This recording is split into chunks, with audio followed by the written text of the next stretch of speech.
د چارواکو خاطرې میرغضب څوک و؟ لیکوال سردار ولي پښتونزوی. میرغضب به مو د پخوانیو خلکو خبرو کې ډیر اوریدلی و چې دا څه میرغضب دی. ځینې خلک د شمالي کوریا ولسمشر هم میرغضب بولي. پخوا چې ښارونو کې نفوس کم و، د جرایمو ګراف هم کښته و.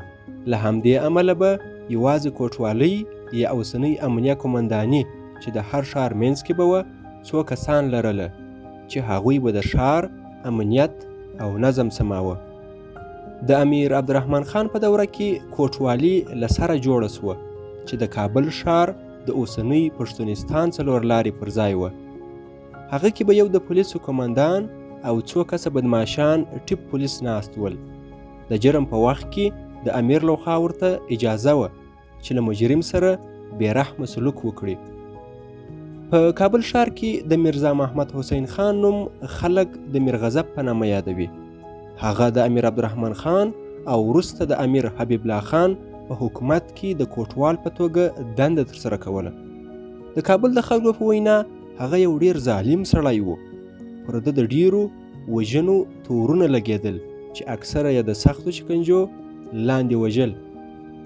میر غلام محمد غبار په افغانستان درمسیري تاریخ کې لیکي هغه او د ده ملګري د څلورو خولیو او همدارنګه د نومیګرک په نوم هم پیژندل کېدل.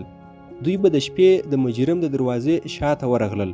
د هغه نوم به یې اخیست چې خوشي کوو دي، خو کله چې به هغه د باندې ورووت دوی به نیوه او واژه. په دې ډول وروسته خلک پوهېدل چې څوک له زندانه د ازادېدو په نوم ووت له دې دنیا رخصت سو. هغه به چې څوک ونیو نو د تودو تیلو بیلر ته اچول یې اسانه او نرمه سزا وه او داسې نور. البته د هغه د ظالمانه کړنو له امله په کابل ښار کې د غلاو او بدماشیو کچه کمه سوه، خو خلک یې ډیر وبېرول. عام کابلیان به د ده د کور او اوسېدو ځای ترڅنګ نه تېرېدل چې هسې نه د میرغضب رافام نسي. د هغه کور د پامیر سینما او شاد و شمشیره د پله ترمنځ و چې اصلا یو لوی باغ و. د شاه امان الله خان په راتلو چې هغه له پخوا د ظلمونو ټینګ مخالف و، امر وکړ چې میرغضب یې د پلار امیر حبیب الله خان د پلار په وژلو کې رول لاره. له همدې امله اعدام او ټول جایداد یې مصادره سو. هغه لومړی د کابل په ښار کې وګرځول سو. د خلکو زړونه ورته ډک وه. ښاریانو پسې منډې وهلې. هغه پر یوه خره سپور و او له خلکو یې بخښنې غوښتلې او وروسته په شیرپور کې ووژل سو.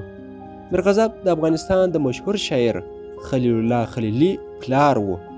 هغه د امیر حبیب الله خان دوره کې په مستوفي المالک هم مشهور و. خلیل الله خلیلي هم په یوه مرکه کې ویلي چې پلار یې په ډیر فجیع ډول شهید سو.